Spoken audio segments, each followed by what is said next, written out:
Sekretaris Daerah Aceh Takwala selaku Ketua Satgas Penanganan Penyakit Mulut dan Kuku atau PMK mengapresiasi para vaksinator PMK yang telah bekerja cukup baik dalam upaya melindungi ternak warga dari penyebaran virus PMK di Aceh.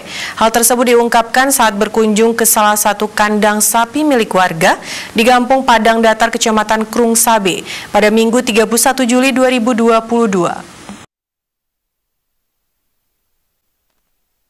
Sekda Takwala mengatakan tugas para vaksinator PMK sangat mulia sebagai salah satu upaya untuk menyembuhkan dan melindungi ternak masyarakat peternak dari infeksi PMK. Untuk Kabupaten Aceh Jaya sudah 100% tersalurkan vaksin dari total 1.000 dosis yang telah dikirimkan beberapa waktu lalu.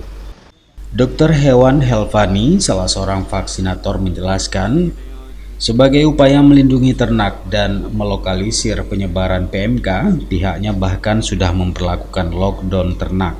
Tidak ada masyarakat yang menolak dan sudah membuka posko dan masyarakat antusias datang mendaftarkan hewannya untuk divaksin PMK.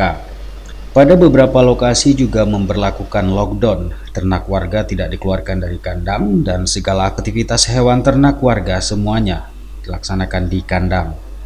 Di Aceh Jaya, dari total 1.000 vaksin PMK yang telah disalurkan, sebanyak 594 telah disuntikan ke ternak warga, 6 dosis rusak, dan sisanya masih terus dilakukan upaya vaksinasi. Sesuai target vaksinasi PMK di seluruh Aceh akan selesai pada 3 Agustus mendatang. Sementara di Kabupaten Nagan Raya, dari total 1.000 vaksin yang sudah disalurkan, sebanyak 144 dosis sudah disuntikan ke ternak warga.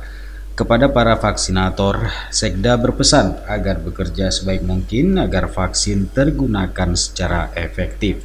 Sesuai arahan PJ Gubernur Aceh Ahmad Marzuki, Sekda Aceh bersama Kadis Peternakan dan Kalaksa BPBA meninjau pelaksanaan vaksinasi PMK di beberapa kabupaten kota.